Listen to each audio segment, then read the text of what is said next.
Good morning students. Today we will discuss about gene therapy, है ना। Gene therapy क्या होती है, मतलब किसी जीन में कोई जीन डिफेक्टिव है किसी की बॉडी में, तो उसको हटा के नया जीन, उसका अल्टरनेटिव हेल्दी जीन, अच्छा जीन उसकी जगह डाल दें, तो उस जीन से जो डिफेक्ट आ रहे थे बॉडी में वो नहीं आए।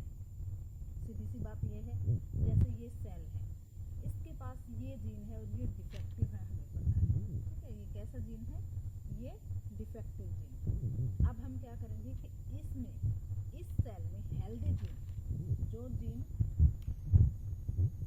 बिल्कुल अच्छा है, हेल्दी है, जिसका कोई डिफेक्ट नहीं है, वो हमने इसमें इंट्रोड्यूस करवा, ठीक है। Healthy gene is introduced, cell function is restored. अब जो सेल को जैसा फंक्शन करना चाहिए वैसा फंक्शन करने लग जाएगी, क्योंकि उसे हेल्दी जीन मिल गया है, इसका कोई रोल अब नहीं रहा, ठीक है। और इस चीज को ही हम बोलते हैं जीन थेरेपी। क्या बोलते हैं? Gene therapy. ये कैसे की जाती है? हम मेनली मैंने बताया था एनिमल्स में हम रेट्रोवायरस यूज करते हैं एज ए वेक्टर, है ना, बताया था।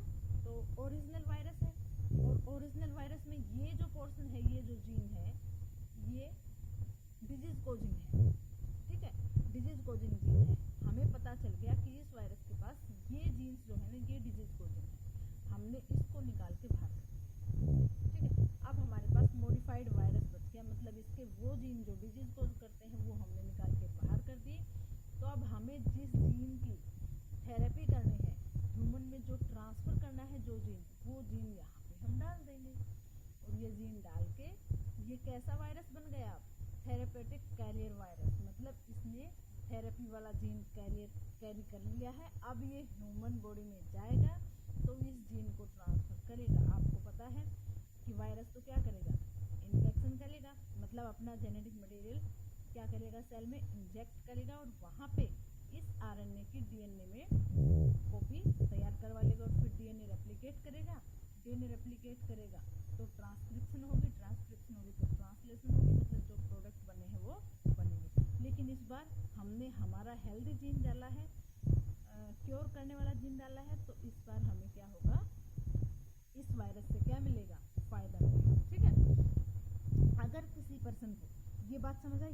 अब जो एनसीईआरटी में दे रखा है वो करो। अगर किसी पर्सन को हेरिडेटरी डिजीज है, हेरिडेटरी डिजीज का मतलब पता है ना, जीन थेरेपी, सिर्फ जीन थेरेपी ही है जिससे हम उसको ठीक कर सकते हैं, वरना कोई इलाज नहीं होता है हेरिडेटरी डिजीज का। और बायोटेक्नोलॉजी से पहले इसका कोई इलाज होता भी नहीं था, लेकिन आज के दिन हम जीन थेरेपी के द्वारा जीन को चेंज करके, नया जीन डाल के, या उस जीन की जगह हेल्दी जीन का ट्रांसफ़र करके हम इस हेरिडेटरी डिजीज को भी किसी हद तक क्योर कर सकते हैं, ठीक है।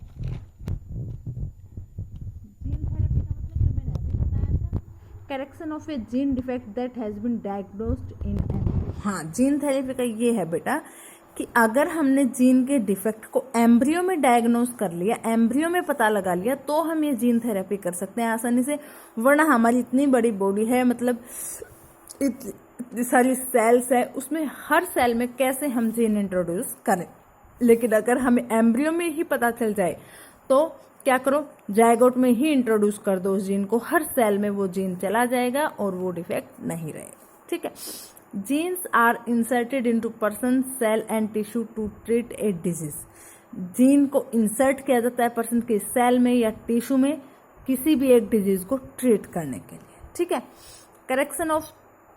Correction of genetic defect involve delivery of a normal gene into embryo. Correction करना है हमें जेनेटिक डिफेक्ट में, तो उसमें क्या करेंगे? नॉर्मल जीन को इंट्रोड्यूस करेंगे, डालेंगे, डिलीवरी करवाएंगे इनटू एम्ब्रियो। किसके अंदर? एम्ब्रियो में। To take over the function of the compensate for the non functional gene.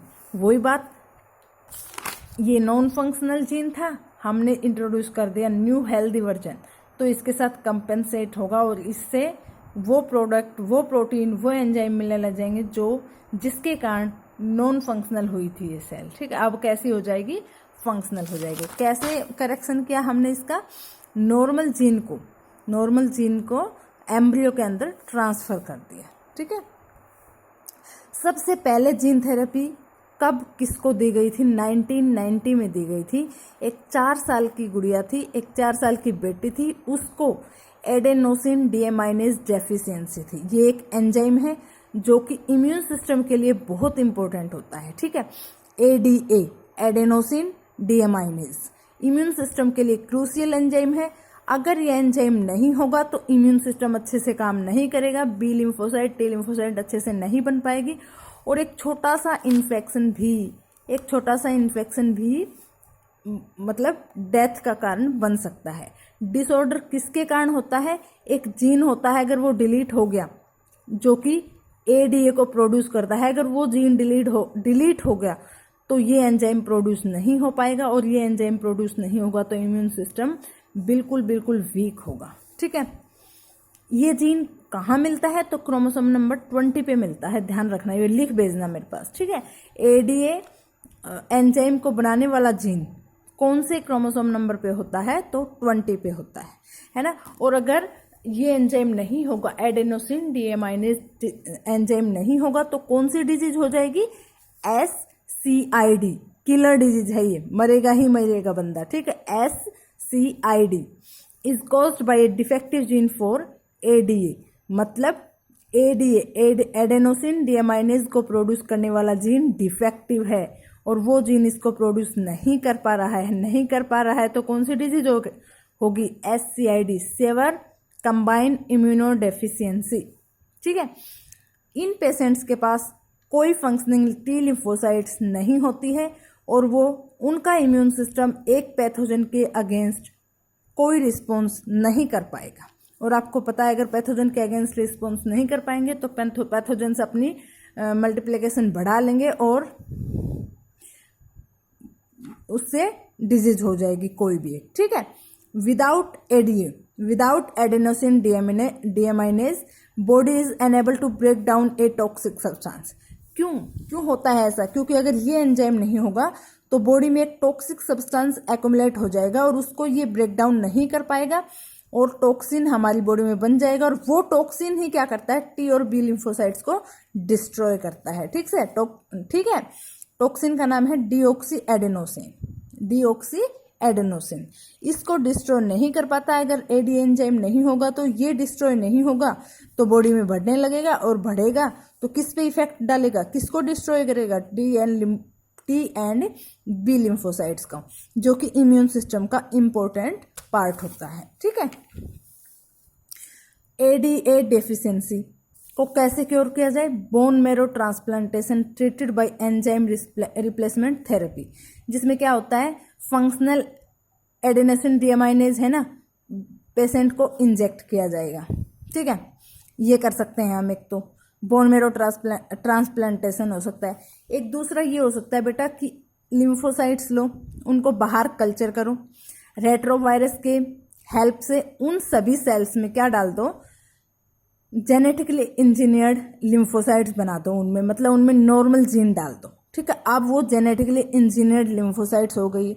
और आपको पता है लिम्फोसाइट्स का जो लाइफ स्पैन होता है वो इतना ज़्यादा नहीं हो तो हमें ये बार में करना पड़ेगा, ठीक है। लेकिन अगर हम if the gene isolate from marrow cell producing ADA is introduced into cells at early embryo stage, लेकिन अगर हम एम्ब्रियो स्टेज में ये काम कर दें ताकि हर सेल हर टिश्यू में ये एंजाइम का जीन पहुंच जाए तो ये परमानेंट क्योर हो सकता है, ठीक है। एक तो बोन मैरो ट्रांसप्लांटेशन हो गया जिसमें हम फंक्शनल एडीए इंजेक्ट करेंगे, दूसरा लिम्फोसाइट्स को बाहर कल्चर कर लो और उसमें वो जीन डाल के वापस से लिम्फोसाइट्स को उस पेशेंट की बॉडी में डाल दो। लेकिन लिम्फोसाइट्स का लाइफ स्पैन इतना नहीं होता है तो हमें बार ये काम करना पड़ेगा, ठीक है। लेकिन अगर हमने एक बार पता चल जाता है कि इसके पेरेंट्स में ये दिक्कत है तो इसके बच्चे में हो सकती है, तो अर्ली एम्ब्रियो अगर हम डायग्नोज करके और उसमें जीन इंट्रोड्यूस करवा दें तो ये परमानेंट क्योर हो सकता है, और इसी को हम जीन थेरेपी बोलते हैं, ठीक है। समझ आई बात? यही है बेटा जीन थेरेपी, ठीक है। आप मेरे को ये बताओ, RNA interference, process of RNA interference use resistance against, हम आरएनए इंटरफेरेंस को किसके अगेंस्ट रेजिस्टेंस बनाने के लिए यूज करते हैं, ये मेरे को बताना है, ठीक है। कल हम करेंगे molecular diagnosis. Okay, thank you बेटा।